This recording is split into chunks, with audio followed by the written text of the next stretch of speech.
So hello everyone, thanks a lot for attending this session. So I'm going to talk about what we have in mind to scale your media supply chain. So my name is David Bouchard. I'm the product owner for the cloud solution at ATEM, and Remy will be moderating the session for me. So thanks, Remy. Just before I start, a few words about ATEM. So I will not go through all the details, but just for you to know that ATEM has been, up for quite a while. Started in '91, public in 2014. So we are more than 300 people now at ATEM, more than 800 clients, and over 66 million euros last year. So quite successful company. We are also involved a lot in standards. So we are members of the Alliance for Open Media. We are involved in VVC and AV1 standards as well. So technology and all the standardization activities are a big part of our job at ATEM. A few words as well about our Titan solution. So Titan solution includes encoding, decoding, packaging, stat mixing, origination and playouts, and many more. Just for you to know that most of our applications have been either designed from scratch or redesigned for microservices. They can run as native applications as well, but that's a very easy way for us to, to build applications or maybe more use cases from those components. So this is really a future-proof solution, which can be used to address any use case you might have using the components we've designed. And we are as well providing a management system, which makes it possible to monitor all those components and to perform redundancy, perform real-time monitoring, failovers, and everything can be controlled through APIs. So this is very, very quick introduction about ATEM. Now I'm going to go more into details about the use case today. So what are the challenges for people willing to scale the system? They have on-prem servers or on-prem solutions, and they want to be able to use a hybrid solution and scale up in the cloud, for instance. So what do we propose? I will do a small demo to illustrate what we are capable of today. And we will talk about the other use cases which can be addressed by our solution. So first of all, the challenges service providers have to face today. They have to transcode a lot of assets every day. It can be hundreds or thousands of assets every day. And they must feed their catch-up TV, replay, or VOD catalogs with new content continuously. All the assets must be transcoded into formats supported by their set-top boxes or for OTT as well. And of course, they have to include their DRM. So they are used to transcode assets, thousands of assets every day. When they have on-premises systems, they have dimensioned those systems to be able to cope with this daily activity. But from time to time, there can be unexpected workloads. And in that case, on-premises resources might not be sufficient. So for instance, if there is a new contract signed with a content provider, if there is a new asset catalog to transcode in a new format, or if there are premium assets which can be transcoded as fast as possible. If the on-premises solution is fully loaded, it might not be possible to process those assets on time. Maybe I can just, I would like to launch a quick poll to try to identify with you what could be. So I would like to know what would be the main reasons, the main unexpected workload that you might face on a daily basis. So you should be able now to see the poll. So what are the main reasons for unexpected file transcoded workloads? Contract with a new content provider, an asset catalog to transcode in a new format, premium asset that you would like to transcode as fast as possible. So I'm going to leave you a few seconds to answer this this poll. Okay, so let's have a look at the results. So it shows that most of you think that the main reason for unexpected file transcoding workloads are a new format or premium assets to transcode urgently, and maybe a bit less when it comes to a new contract with a content provider. Okay, so let's move forward. So anyway, from time to time, there are unexpected transcoding activities. Some assets cannot wait before being transcoded, especially premium assets that you want to transcode as fast as possible. But if you have built and dimensioned your on-prem resources based on an average daily workload, obviously your on-prem resources won't be able to cope with this extra activity. So it's not possible to oversize your on-prem resources for such events.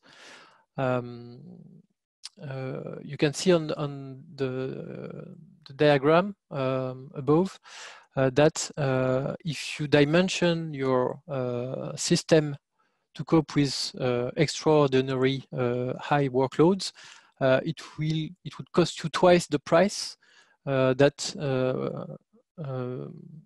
it would cost you for the daily average. So you cannot, of course, dimension a system based on extraordinary activity. Okay, you need to optimize your capex, but yet flexibility is important. So if you don't have a system which is able to offload to public cloud resources or additional resources dynamically, you won't be able to process your assets on time, and they will either be late or you will have to stop some current transcodings to prioritize your urgent assets, which is not easy and not easy to automate, of course. So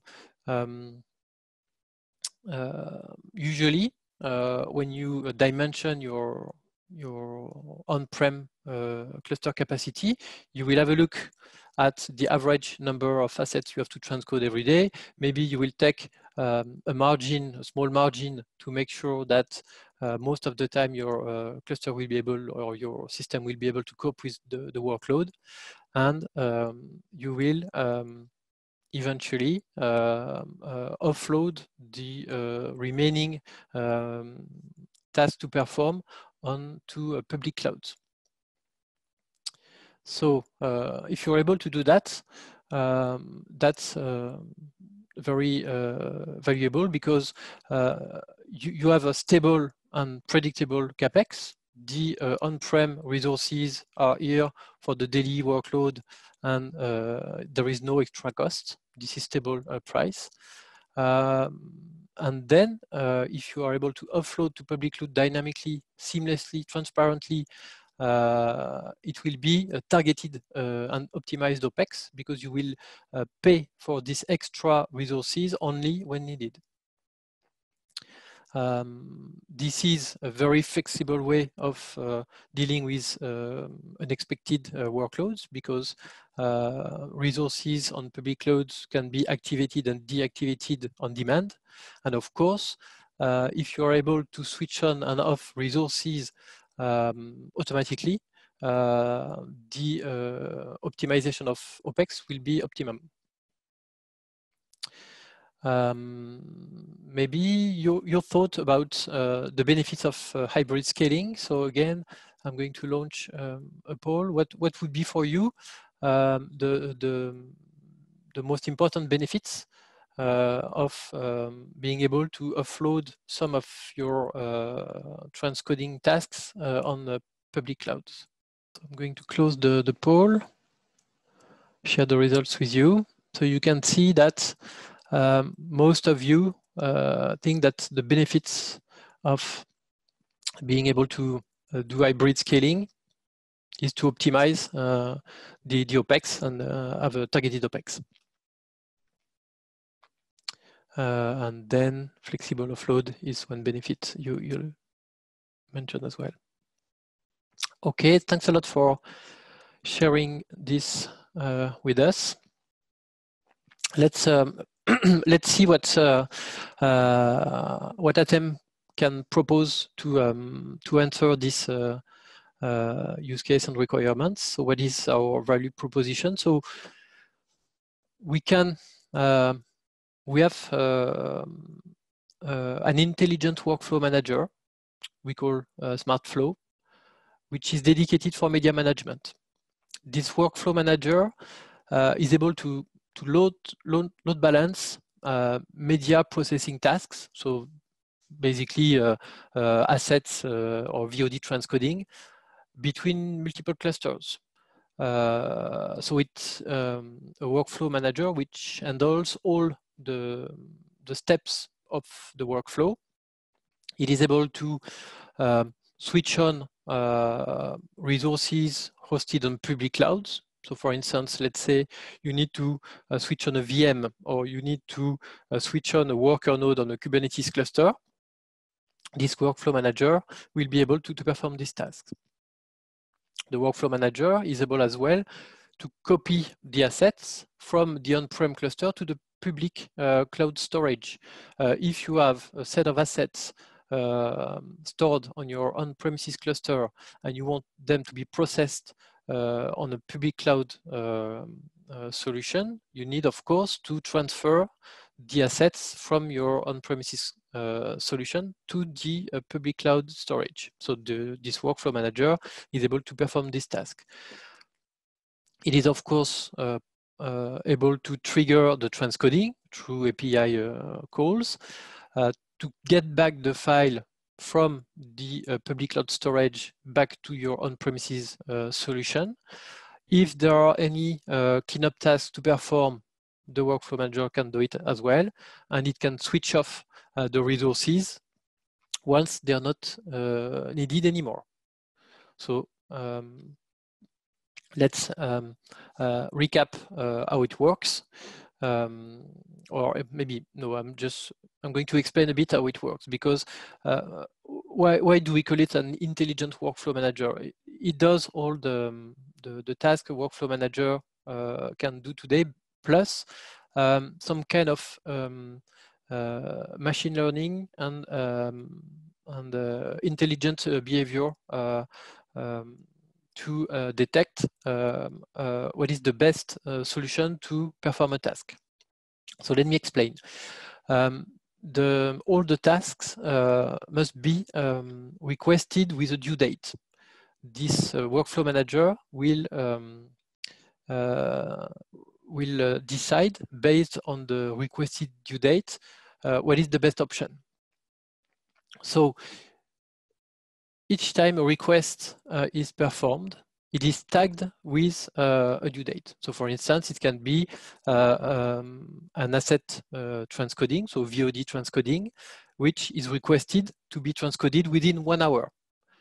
The workflow manager will then calculate an estimated time of arrival of the task on all available resources. whether it's an on-prem cluster, a public a cluster hosted on a public cloud, transcoder farm on bare metal servers, it doesn't matter. Based on this machine learning algorithm and the past request, it will estimate when the task can be performed. And then, based on this estimation, it will identify which cluster or which solution can deliver on time the job. It will then schedule the job on the identified solution. It will, of course, monitor when the task is performed and how long it takes, and if it arrives on time or not, if it's late or if it's early. And then it will update its knowledge base through its machine learning engine to improve the estimated time of arrival calculation. So this is a cycle in the system which improves continuously and which adapts in real time. For instance, if there is an issue with an on-prem cluster for an unknown reason, I don't know, a few servers are down or any other issue, then it will detect that there is an issue and it will update its algorithm estimation or prediction algorithm, and then it will find more appropriate solutions to keep on delivering transcoding tasks on time. So let's have a look at a very basic algorithm. A transcoding request is requested with a due date. The workflow manager calculates all the estimated dates, and it tries to answer the question, can the on-prem cluster, because this is the main cluster, can this on-prem cluster deliver on time? If the answer is yes, then the file is transcoded, fed to the packager, and cleanup tasks are performed. So this is the standard path, the default behavior. But if, on the opposite, the on-prem cluster cannot deliver on time, then the workflow manager will launch the resources on the public cloud. It will upload the assets on the public cloud storage, trigger the transcoding jobs, download the asset back to the on-prem cluster when it's finished, push it to the packager, and perform the cleanup tasks. So this is how it works. Let's have a look at two scenarios. The first one is the default, the standard behavior. So there is an urgent task which is requested. The workflow manager analyzes the due date and the time it will take on the on-prem cluster. It estimates the on-prem cluster is able to deliver on time, and the VOD is processed first and available at the date requested. The other non-urgent tasks are then, which are requested, are then processed on time as well. So this is the standard way. It works as expected. The on-prem cluster is able to deliver all the requested transcoding tasks. Now, let's have a look at a different scenario. In this scenario, some non-urgent tasks are requested first. So there are the workflow manager is having a look at the due dates. It estimates the on-prem cluster is able to process them. So those tasks are scheduled on the on-prem cluster. But then comes an urgent task. As the on-prem cluster is already fully loaded, its maximum capacity has been reached. It is not able to process any additional job. And in that case, the workflow manager is able to detect it. It estimates it will not be able to deliver on time, and it decides to upload the asset on the public cloud storage and transcode it on the public cloud solution and get it back to the on-prem cluster when it's finished. So this is totally transparent for the end users or the service provider. He requests either non-urgent or urgent file transcodings, and the system decides which solution is going to process it. So this is the beauty of it, is that there is a configuration, workflow configuration at the beginning, but then afterward, this is totally transparent, and the resources are in the public cloud resources are used only when needed.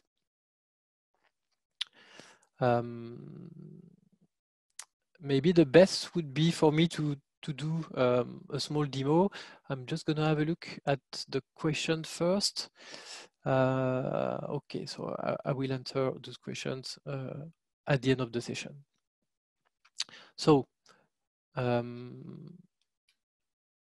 about the demo, just to explain a little bit how it works. So we've set up a real environment with the workflow manager we call the brain. So this workflow manager is hosted on a public cloud provider and is totally independent. We have developed for this demo, initially for NAB, but we are going to use it as well for this session. We have developed a small UI, which I will explain on the next slide. And we have two clusters, so two Kubernetes clusters. One Kubernetes cluster which runs on premises, so it runs on ATEM cluster, which is hosted in Vélizy in France. And we have another cluster which is configured on a public cloud provider. The workflow manager received the request from our user interface, and it decides to schedule the task either on the on-prem cluster or on the public cloud cluster. In order to know if there is something a task to perform or something to do, we have small agents running on each cluster. So there is one agent, one workflow agent running on the on-prem cluster and another one running on the public cloud cluster. And those agents are connected through HTTPS requests to the workflow manager. And regularly they check if there is any task to perform, and then they trigger the tasks on the clusters. So there is no need to have a bidirectional communication between the agents and the workflow manager. You need only to have a way for the workflow agent to communicate with the workflow manager, but not the other way around, for security reason. Few words about the demo user interface. So you will see that this is a small user interface. There are two plus buttons. The first one makes it possible to start or to request a low priority transcoding task. So basically, this is a task which is due in 2 hours. For the demo sake, we are transcoding very small video files. So this is only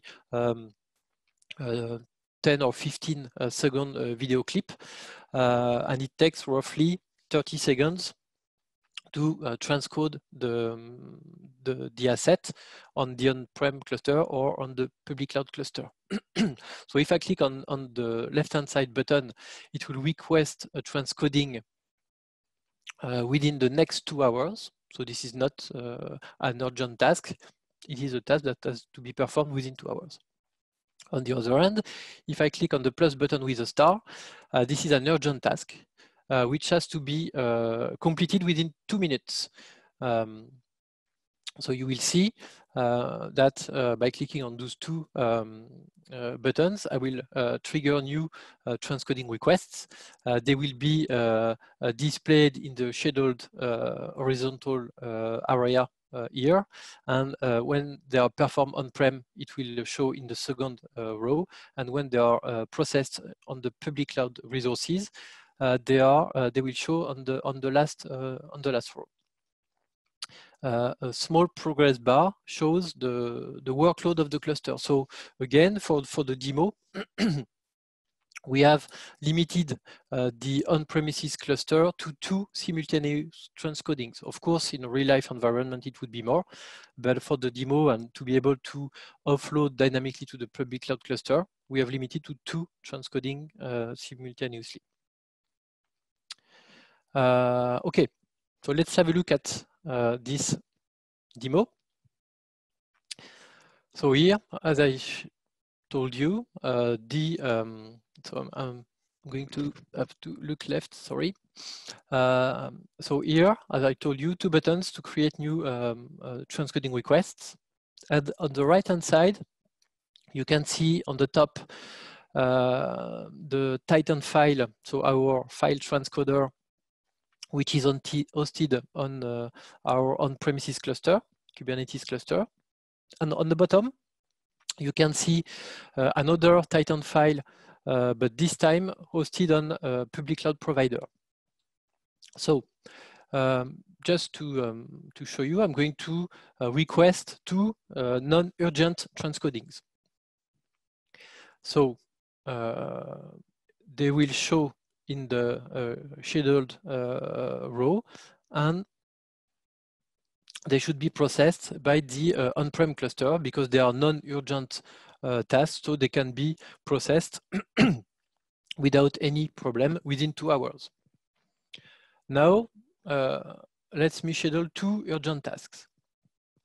So those 2 urgent tasks are not going to be processed on the public cloud cluster because the workflow manager calculates the estimated time of arrival, and it estimates that those 2 urgent tasks can be processed on time, which means within 2 minutes with the on-premises cluster. So you can see here on the right-hand side, top, 2 tasks which are being performed. So those are the non-urgent tasks. One is completed, another one is completed, and the 2 urgent tasks are now being scheduled on the public cloud cluster, on the on-prem cluster, sorry. Now I'm going to schedule a few urgent tasks. So 6 of them, roughly 20 seconds to perform a transcoding. So the on-prem cluster won't be able to cope with all those tasks on time. And you can see that it has decided to schedule 2 transcodings on public cloud, on the public cloud Titan file. And you can see those 2 tasks are being performed right now on the Titan file hosted on public cloud cluster.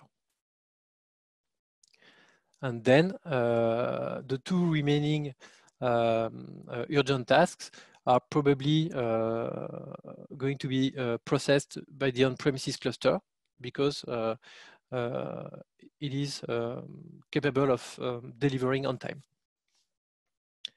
So let's wait until it finishes. So you see one task is terminated on the, okay, the 2 tasks are terminated on the public cloud Titan file, and 2 other tasks are processed on-prem. So you see that out of the 10 transcoding requests, only 2 were performed by the Titan file hosted on the public cloud provider because the workflow manager estimated that the workflow manager would not be able to deliver all the tasks on time. So this is a small demo which illustrates the intelligence of the system and the way it can adapt to the requests which are performed. So let's get back to our slides. So I showed you that it's possible to offload some transcoding tasks from an on-premises cluster to a public cloud cluster. However, with this workflow manager, it's possible to address other use cases.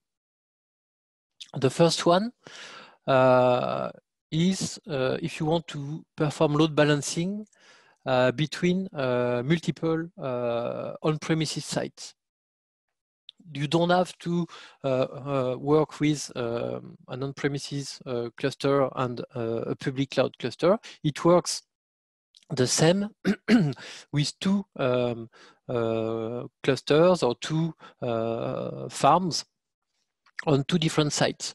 It can be a split between two regions. Here in the slide, it's a split between the north and the south of France, but it can be a state in other countries, or it can be even different countries. The workflow manager load balances the task transparently between the 2 or 3 or 4 sites, whether this is an on-premises setup, a public cloud provider setup, or a mix of them, so an hybrid configuration. So the benefits of such configuration is that there is no need to oversize the clusters or the farms. The system will load balance transparently and dynamically the tasks between the different sites. So the resources which might not be used on a region can be recycled for the other regions or other states. So this is an interesting use case. Another one would be disaster recovery.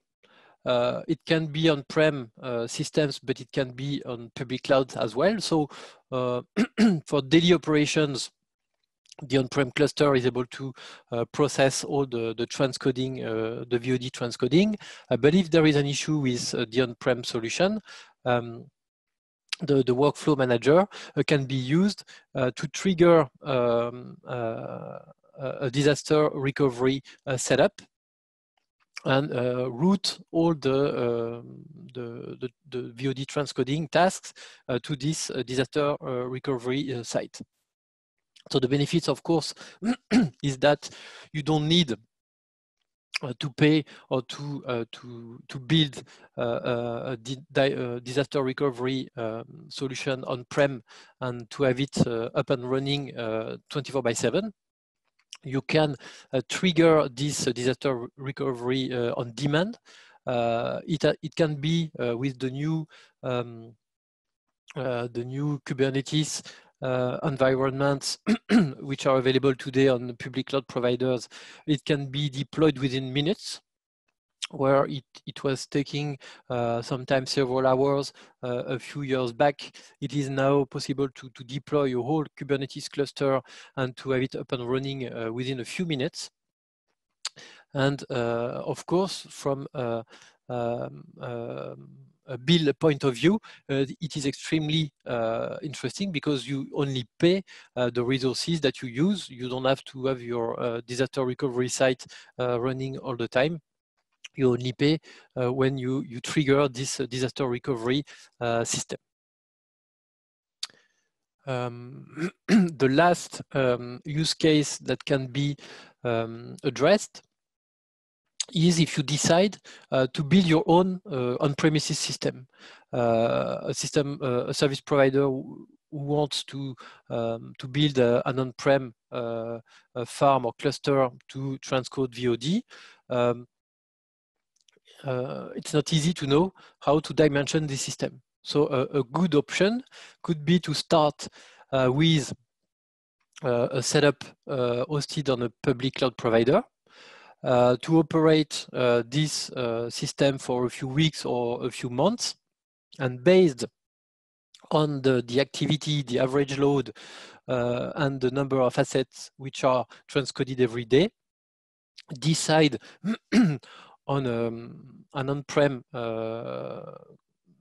dimensioning number of servers you would need to perform daily tasks, and maybe keep the public cloud setup to deal with unexpected or extra VOD transcoding that you would have to perform. And of course, you can, by doing so, avoid to oversize on-prem cluster.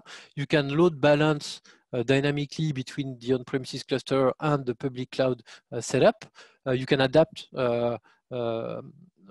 I mean, as the times goes on, after a few months, if you decide, okay, my activity is growing, I have more VOD to transcode, maybe it would be a good idea to add servers on my cluster on-prem. Then transparently, the workload manager will be able to cope with this, and you will optimize both your CapEx and OpEx costs. I would be interested to know between all the use cases we've discussed, the main one about being able to offload from on-prem to public cloud setups, and the three use cases we've just went through. I would be interested to know what is for you the most relevant one. So I'm going to launch a new poll. That's the third one. So let me share it with you. So what is, which use case is the most relevant for you? Is it the dynamic offload to public cloud? Is it the load balancing between multiple on-premises sites? Is it disaster recovery on public clouds? Or is it a way to dimension your on-premises resources if you want to build your own on-prem solution? So let's wait a bit. So as you can see, the main use case we have in mind seems to be the most relevant for you. Disaster recovery seems to be interesting as well, and the load balancing between multiple on-premises sites. Maybe less interest for the dimensioning of on-premises resources. Okay, thanks a lot for sharing this with us. I will now have a look at your questions. So if you have questions, please ask them. Okay, so two questions. One question from Rajesh. This transcoding that is offloaded in the cloud should be more ad hoc, correct? I mean, if this is a regular live channel that needs to be in the lineup, then the cloud transcoding would be an overkill based on the uplink and downlink cost compared to the on-prem. So this use case and scenario I presented is indeed very well adapted to VOD file transcoding. For live, this is not an applicable scenario. So this is a scenario for file transcoding. Another question from Frankino. Scenario where asset file overflow may be a need is quite common. Different is the case for live content. Do you see the same advantage in VOD and linear VLive channel? So this is nearly the same questions. As I just explained, this is a scenario for VOD. For linear live channels, this is not applicable. A question from Anders. Cost predictability and cloud transcoding seem to contradict each other. What is the real world experiences? Well, in the solution I presented, the predictability is the CapEx. You want to set up your own, or you have your own on-prem cluster or solution. You know how much it costs, and it is predictable. But you don't want to oversize your on-prem solution to cope with events that would happen only a few times a year. So the cost predictability is true for the on-prem solution. Now, cloud transcoding, it really depends on the frequency and the number of assets you will have to transcode in the on cloud solution. I mean, if every month there are, I don't know, maybe 5–10% of assets that you have to transcode on the cloud solution, and if it's stable enough, then it will be predictable. Now, if there are peaks all the time and you cannot forecast the number of assets you will have to transcode, then of course the cost predictability will not be easy to do. I hope it answers your question. Please, Anders, raise your hand if you have any other question or something you would like to share. David, there is another question about does this solution work with all cloud, or is there any limitation in terms of the cloud that you can operate? Okay, so we have not tested it yet with all cloud providers, but we have tested it with the main ones already. So not to name it, AWS, GCP, and Azure. It is just a matter of using the right APIs to switch on the resources and trigger the auto-scaling groups and this kind of stuff. But the answer is yes, it will work with all cloud providers. And based on the projects, we will have to maybe to adapt or do a bit of customization, but it will work on all of them. There is a new question which just popped up. Is there a way to utilize the underutilized on-prem solution, meaning contribute to the public cloud of ATEM? So my answer to the first question would be more on the new type of architecture we are working on at ATEM. We have another session later on during this 24 hours of ATEM, but we have been working on microservices application for quite a while at ATEM, and this is for me the way to utilize the underutilized on-prem solutions. By using microservices applications, you really optimize your resources usage. I'm not sure to understand meaning contribute to the public cloud of ATEM. Today, ATEM does not offer any solution on public cloud. We don't have this kind of offer, but it's possible to run our applications on public clouds. So we don't have a global ATEM solution hosted in the public cloud, which can be used by all our customers. But for our customers willing to run ATEM software in public cloud environment, we are, of course, able to do that. Two new questions. So, who is paying for the extra temporary capacity on the cloud while offload processing is taking place? So of course, if we are talking about a service provider willing to offload extra transcoding in the cloud, it will be the service provider who will pay the bill for the extra resources which are needed for this processing to take place.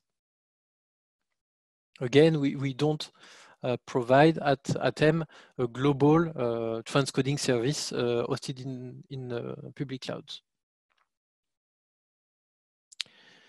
A question from Mauricio Roldan: which is the security of the asset in the offload to public cloud?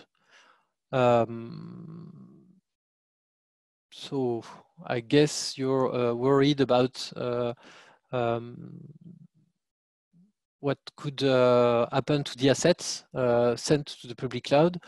Well, that's an interesting question. All the protocols we use to copy the files are secured. The storage which are available either on AWS or Google are secured storage as well. So for me, security is taken into account from the on-prem cluster to the public cloud storage and back to the on-prem cluster, as long as the protocols used to copy and transfer the files are secured as well.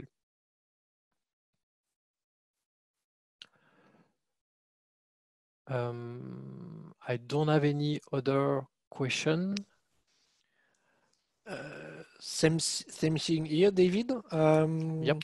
So I know that the next session will be quite long because we have slides and demonstration. Okay. So maybe if that's okay for everyone, we can jump to the next one. Okay. Indicate that that's a 24-hour long train. Can you display the agenda so that everybody can see the, please?